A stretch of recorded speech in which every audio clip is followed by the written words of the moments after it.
Emergency drugs की series में इस वीडियो में हम बात करेंगे एस्पिरिन या फिर इकोस्पिरिन के बारे में। ये ब्लड थिनर टैबलेट्स होती हैं जो कि हार्ट अटैक के टाइम पे पेशेंट को दी जाती है।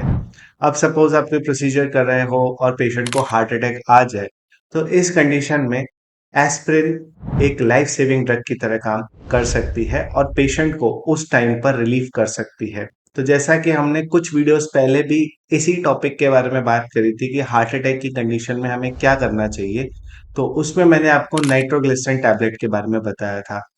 लेकिन वहां पर मुझे काफी सारे कमेंट्स आए कि सर नाइट्रोग्लिसरीन टैबलेट अगर हम देते हैं तो पेशेंट को हाइपोटेंशन हो जाता है कई बार, जैसा उस वीडियो में मैंने बताया था। अगर पेशेंट को हार्ट अटैक है और पेशेंट के ब्लड प्रेशर को हमें किसी भी तरीके से चेंज नहीं करना है या पेशेंट के ब्लड प्रेशर पे बिना इफेक्ट किए अगर हमें कोई मेडिसिन देनी है, तो वो कौन सी होगी? तो वो मेडिसिन होगी एस्पिरिन। क्योंकि नाइट्रोग्लिसरीन क्या करता है, ब्लड प्रेशर को फ्लक्चुएट कर सकता है, लेकिन एस्पिरिन किसी भी टाइप से ब्लड प्रेशर को अफेक्ट नहीं करता है।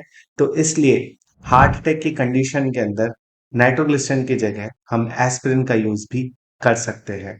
एस्पिरिन का जो मेन फंक्शन होता है वो एंटी प्लेटलेट एक्शन होता है, यानी कि ये ब्लड क्लॉट के फॉर्मेशन को प्रिवेंट करती है। कई बार हार्ट अटैक का जो कारण होता है वो ब्लड क्लॉट का फॉर्मेशन होता है, तो इसकी जो एंटी प्लेटलेटिक प्रॉपर्टी होती है वो इस चीज से पेशेंट को प्रिवेंट करती है।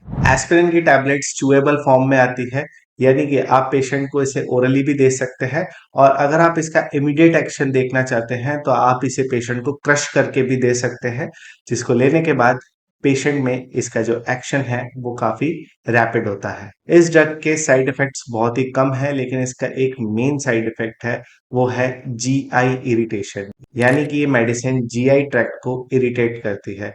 इसके अलावा इसका और कोई भी मेजर साइड इफेक्ट नहीं देखा गया है। तो अगेन ये भी एक ऐसी इमरजेंसी मेडिसिन है जो कि आपके इमरजेंसी किट के अंदर अवेलेबल होनी चाहिए।